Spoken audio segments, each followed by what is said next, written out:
Hello, and welcome back to our 11th series on Dit Da, Chinese medicine. With me, my Sijo, Douglas Wong. So we want to talk about the subject of healing. Healing is part of what we do. You cannot only just be a fighter, you must be a healer. My teacher once told me, he said, the person that you hurt, you must be able to heal. So we have to learn all of it to be part of a whole, what's called the master level. Without only learning one half of it, you cannot be a true master. So hurting a person is just one level, but until you learn to heal him, then you become a true master. But also my teacher taught us that we have to heal the masses also. So we used to have clinics where we open up to all different patients that come in once a week, and then we work with all of them. If they could donate a little bit of money, it's fine. If they couldn't donate, it was fine also. But we try to work, build up our own experience of how to do the healing of the body. Because in the healing aspect, what's important is that the Chinese aspect is not fighting only, but is learning to slow down the aging process inside your body. Because each organ has a different way of intensifying good health. The Western world only use one, cardio, talking about the heart muscle, and that's all. But then they talk about spleen, the liver, gallbladder, all these different ones. The Chinese cover all of them. That's all part of the study of the internal. So unless you learn external to handle so much, you must go into the internal also. That's true. Also, herbology is another important part of what we do. And with the training comes a lot of injuries. So we're going to talk the subject about Dit Da Jow. What each ear does individually, what the grays and rams are. So people who don't have access to these herbs can go ahead and make their own recipes. The first one we're going to talk about is Tinchi. It's actually a cousin of the ginseng root. It's hard as a rock. Tastes bitter. When it's cutting down to size, it comes like this. And on a commercial use, it comes in two sources. And the reason that we call this 3-7, sometimes field 7, 3-7, the way we write this, just so you guys have reference. Sometimes it's written Tinchi or Santi, which means 3-7. The reason being, it takes 3 to 7 years for this herb to stop bleeding. And before that, it's just for trauma. It comes in 2 boxes. The green box, same herb, is the raw form. So this is for swelling, any kind of injury, fractures, and things like that. This is already in a pre-powder form. Your yellow box is the sting one.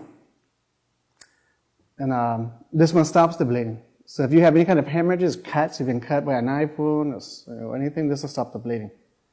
So this is not something you would put in Dit Da Jow, but the one you want to put in the Dit Da Jow rep formula is the green box.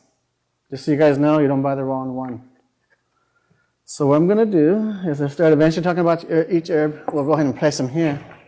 So this is our Tinchi.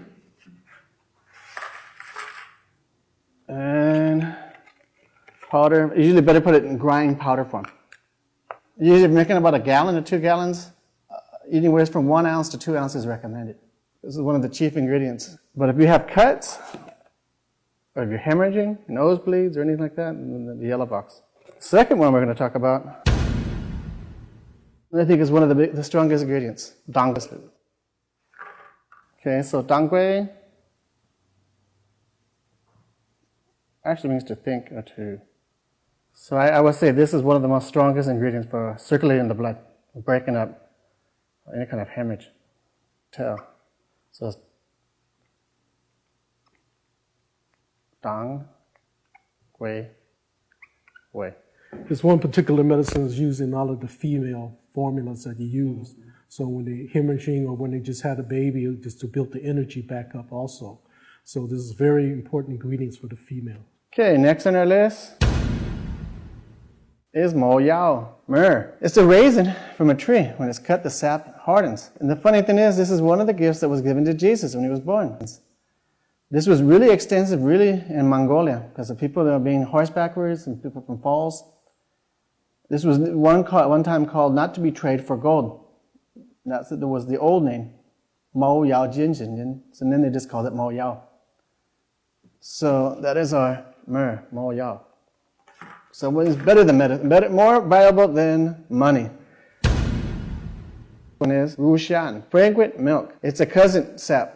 It's in the same species of the family. The difference is that this plant is originally from China, and myrrh comes from Arabic countries. I guess there was with the silk trade, they exchanged ideas. The word mo yao is written like so, and medicine.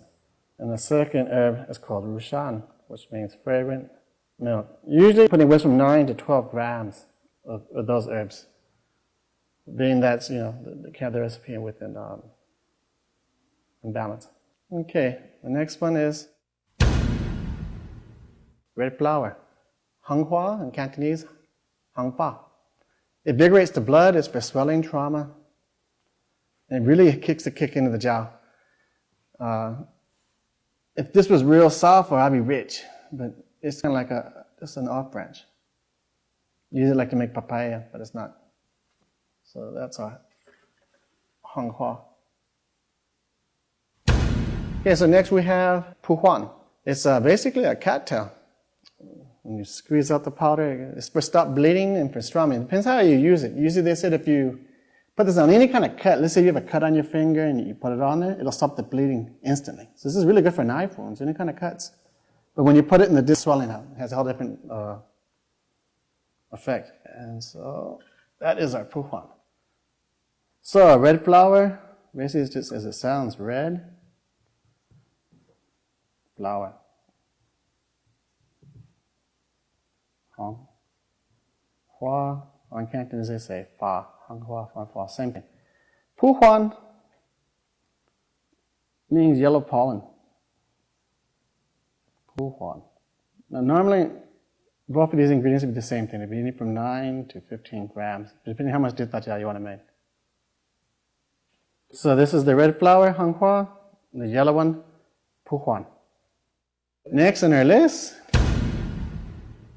is bee ping, sort of a camphor, another kind of plant that produces, it takes out pain and swelling. It has a very aromatic kind of a smell to it, and it only enhances the jiao more. But you want to put this ingredient last. You want to put this in with the recipe as you're boiling the herbs. Usually what I do is put this one, all the herbs first, and put this one last. So the character for bee ping is like water, what that means, ice, and slice. That's bee ping, which means snowflakes. It looks kind of like snowflakes, doesn't it? Okay, next on our list is ma chan si, horse coin seed. This is probably one of the most toxic ingredients in the Dit Da Jow because it's poisonous. Usually if you have any kind of cuts, hot seafood, you wouldn't want to be careful about that because you can get yourself very sick. Go into the bloodstreams directly and it will cause problems. So that's why you be very careful, and especially if you are treating young kids. So this is one that you don't like to use with them. But it's like licking their hands or rubbing into their eyes. So in our studio, we have two different types. We have the one with the poisonous herb and one without the poisonous herb. But this one really makes a difference, huh? It's like trauma, pain. Yeah, of course the poisonous one's always stronger, but it just depends on who you are using it for. For the kids, they heal much faster, so that's why you can use it without the poison in there. But for adults of their age, the Chinese have corresponded how old you are. So it's 1 day for every year old you are, that's how much you need to put in it to heal. So if you're 25 years old, it takes 25 days to heal completely. So the different herbs that goes in there, you have to help speed up the healing. So whereas it takes 25 natural days to heal, with the Dit Da Jow, it may cut it in half. So that's what you're looking at. Kid 10, 12 years old, 10, 12 days, that's all. That's not long at all. But when you get into 50, 60, 70 years old, it's a long time. It's a couple of months. So that is man chan si. So horse, ma, chan, which actually means money because it looks like a coin. And si, ma, And the CH, it sounds like that's CH. Machansi. Okay. Next on our list is suje, which we call dragon blood. It's not really dragon blood, but this is a fruit that grows in Indonesia. And it's basically a raisin. And this is great. It was one of the strongest ingredients for trauma. Also, you can use it on non-healing ulcers. People have like diabetic feet or any kind of gangrene going on. So you can see it's, if you smash this in powder, it looks really red, and it does stain your hands. That's where it gets its name from. So that's shuje, definitely. We call su.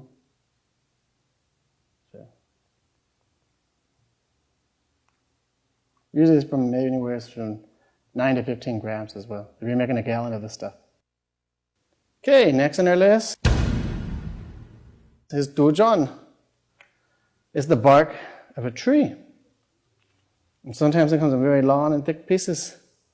Now basically, this herb is to strengthen joints and ligaments and tendons. Okay, so that's our dujon. So next on our list is tubejon, a soft turtle, which is actually just a cockroach. I used to think Mike was crazy, talked about this stuff with the cockroach, but this is actually a very powerful ingredient. It's actually for fractured bones and for people who have like arthritis, rheumatism. Chinese are eccentric, huh, Sifu? Yep, they use herbal ingredients because it helps balance the body. That's what you have to look at. That's why they use so many different ingredients. So, you know, some would be was positive to, some would be a negative, so you have to add it. So again, everything's based on the principle of the yin and yang. So we have to do that in the 5 elements. So there's so many different things they have to use.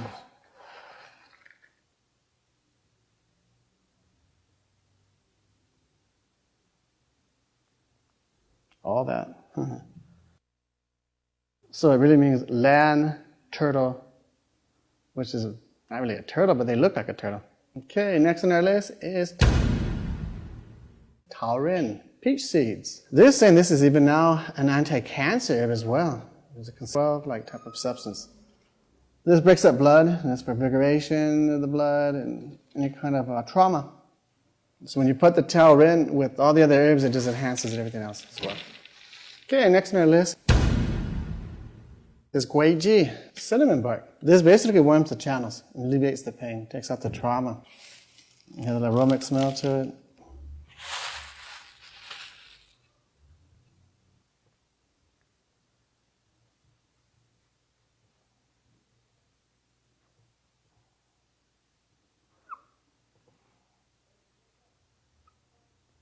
So this one's called guiji, cinnamon. Okay, we have here Shandihuan. It's basically a root that's been processed, so it's really bright and black. And this is for trauma, swelling, invigorates the blood, and alleviates pain. At the same time, we use the same herb in other recipes for people who are diabetic and eye problems too. So that one's Shandihuan.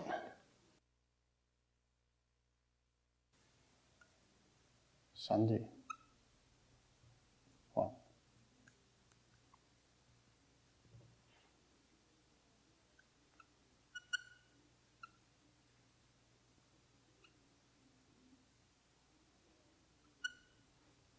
Okay, next on our list here